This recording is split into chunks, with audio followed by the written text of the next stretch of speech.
À l'occasion du début de la trêve hivernale qui débute le 31 octobre, le droit au logement, soutenu d'ailleurs par de nombreuses associations, organise, c'est ce jeudi à partir de 18 h sur la place de l'Hôtel de Ville à Amiens, la nuit du sans-abrisme. Objectif, c'est bien simple, réclamer des places d'hébergement à la hauteur des besoins.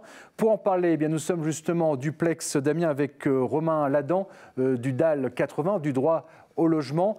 Grâce à Romain Ladan, on va comprendre un peu mieux pourquoi cette manifestation. D'ailleurs, il y a une actualité importante qui vient de tomber. Selon le collectif des morts de la rue, sachez qu'au moins 612 SDF âgés de moins de 50 ans en moyenne sont décédés dans la rue en 2018 en France, soit tout de même 15% de plus que l'année précédente. Romain Ladan, merci beaucoup d'avoir répondu à notre invitation. Je rappelle donc que vous êtes adhérent administrateur du DAL 80. Vous avez dû entendre donc cette information de 612 sans-abri âgés de moins de 50 ans en moyenne décédés dans la rue en 2018 en France, soit 15% de plus. Avant de revenir sur la nuit du sans-abrisme, une première réaction par rapport à ces chiffres? C'est dramatique parce que nous, ça fait des années avec le droit au logement et d'autres collectifs sur Amiens parce qu'on dénonce le fait qu'il y ait des gens qui dorment à la rue. Aujourd'hui, il y a encore plus 15% par rapport à ce que vous avez annoncé.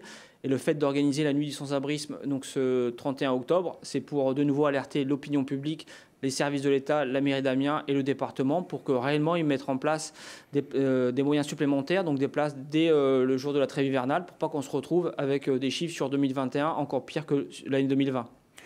Pour mémoire, dites-moi si je dis une bêtise, Romain, en avril dernier, la préfecture de la Somme confirmait que les structures d'hébergement d'urgence dans le département étaient saturées, mais une saturation qui serait due, selon elle, par des logements occupés par des déboutés du droit d'asile. Je crois que vous contestez cet argument.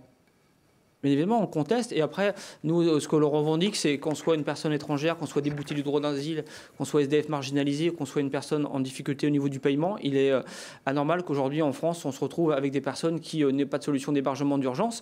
Et ce qu'on a dénoncé aussi auprès de la préfète, c'est des propos racistes et stigmatisants en disant que ce sont les étrangers qui prennent la place des Français. Et nous, on conteste complètement ces propos. Le président Macron, en 2017, avait fait une annonce en disant que plus personne ne devait dormir dans les rues et dans les bois. Aujourd'hui, on a l'impression qu'il y a une concurrence entre les publics et nous, ce que l'on revendique, c'est que toute personne en difficulté doit être prise en charge et que les structures d'accueil doivent avoir des moyens supplémentaires. Alors, toujours selon la préfecture, l'État financerait 1362 places d'hébergement en 2019, gérées par 9 associations samariennes, que le parc d'hébergement se compose de 651 places d'hébergement dans des structures d'accueil d'urgence. Elles ont augmenté d'ailleurs depuis 3 ans de plus de 180 places. Vous contestez pourtant l'inertie des pouvoirs publics. Pour vous, ça reste insuffisant, c'est ça ce que vous voulez Bien sûr, c'est insuffisant. Pas plus tard que la semaine dernière, nous, au niveau du DAL et d'autres associations qui sont dans l'organisation de la nuit du sans-abrisme, on constate qu'il y a des personnes qui dorment à la rue, des femmes avec enfants. Moi, je l'ai constaté quand les personnes appellent le 115, elles se retrouvent sans solution d'hébergement. Donc, on essaie de trouver des solutions alternatives qui sont alternatives et qui ne sont pas prises en compte dans le droit commun. C'est vrai que la préfecture a mis quelques moyens supplémentaires. Et nous, ce qu'on revendique, c'est qu'il y a encore plus de moyens. Et aujourd'hui, on est dans un pays avec beaucoup d'inégalités. Il n'y a jamais autant de riches et jamais autant de pauvreté. Et la préfecture a beau mettre des moyens supplémentaires, ils ne sont pas suffisants par rapport à la richesse qui est dégagée par l'État. Donc c'est complètement anormal. Dites-moi, si je ne dis pas de bêtises, vous avez organisé cette année ce qu'on appelle un DAL Tour. C'est une marche pour dénoncer les bâtiments publics vides à Amiens. C'est toujours le cas, je présume. C'est toujours le cas. Donc régulièrement, on se rend sur des bâtiments publics qui appartiennent au service de l'État ou à la mairie d'Amiens pour rendre visibles ces bâtiments qui pourraient être mis à disposition de manière non pérenne. Parce que ce que l'on souhaite quand même, c'est avoir des solutions pérennes, que les personnes elles soient prises sur un hébergement d'urgence et les structures sociales puissent avoir des moyens pour réellement accompagner les personnes qui n'ont pas la possibilité d'être prises en charge au niveau de l'hébergement et d'un accompagnement quotidien. Dernière question, Romain Ladan. Parlez-nous de cette nuit du sans-abrisme. Donc c'est jeudi à 18 h. L'important, c'est que tout le monde puisse venir et d'être sensibilisé à cette problématique. D'ailleurs, je crois qu'il y a de nombreuses associations.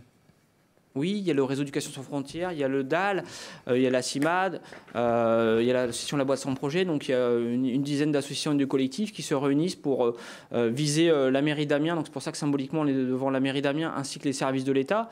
Il y a l'État et la mairie qui ont signé un plan sur le sans-abrisme. Aujourd'hui, ce plan il est inadapté, il n'est pas approprié. Il y a quelques personnes qui ont des meilleures solutions, mais ça ne prend pas en compte l'ensemble des personnes qui sont en difficulté sur Amiens.